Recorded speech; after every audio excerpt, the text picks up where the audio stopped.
አንድ ቀን ሁሉም ሰራተኞች ወደ ቢሮ ሲደርሱ አንድ ጎላ ተደርጎ የተጻፈ ማስታወቂያ ተለጥፎ ይመለከታሉ። ማስታወቂያውም እንዲል ነበር፣ በዚህ ድርጅት ውስጥ የእናንተን እድገት የሚያደናቅፍ የነበረ ሰው በትናንትናው ዕለት ከዚህ ዓለም በሞት ስለተለየ በመሰብሰቢያ አዳራሽ ውስጥ የሽኝት ስነ ስርዓት ተዘጋጅቷልና መጥተው ይሰናበቱት ዘንድ በአክብሮት እንጠይቃለን ይል ነበር። መጀመሪያ ላይ ሁሉም በሞተው የሥራ ባልደረባቸው ሐዘን ገብቷቸው ነበረ።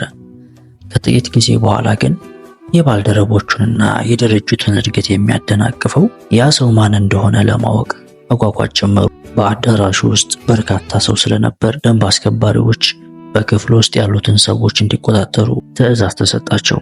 አዳራሹ ውስጥ ያለው ሰው ቁጥር እየጨመረ በመጣ ጊዜ የሟቹን ነገር ተረስቶ እድገታቸውን ያስተጓጎለው ሰው በመሞቱ ደስታ ይሰማቸው ጀመር። ሰዎች ወደ ሬሳ ሳጥኑ በቀረቡ ቁጥር ደስታቸው እየጨመረ መጣ።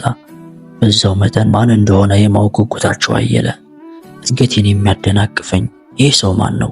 እንኳንም ሞተ፣ አሁን ቶሎ አድጋለሁ ብለው የሚያስቡ በርካቶች ነበሩ። አስተናባሪዎች፣ ሰራተኞች አንድ በአንድ ወደ ሬሳ ሳጥኑ እንዲጠጉና ወደ ውስጥ እንዲመለከቱ ተደረገ።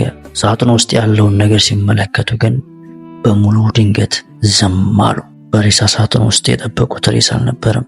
በሬሳ ሳጥኑ ውስጥ የነበረው የራሳቸውን ምስል መልሶ የሚያሳይ መስታወት ነበር የተቀመጠው። ከመስታወቱም አጠገብ በእድገቱ ላይ ገደብ የማድረግ ችሎታ ያለው አንድ ሰው ብቻ ነው።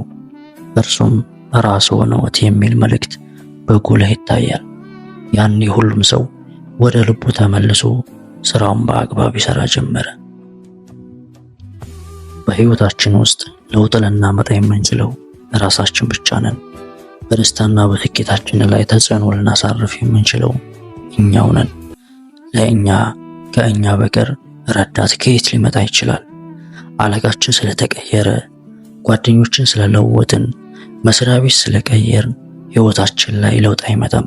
ራሳችንን በለወጥን ጊዜ ግን ሁሉንም ነገር መለወጥ እንችላለን። ሰላም።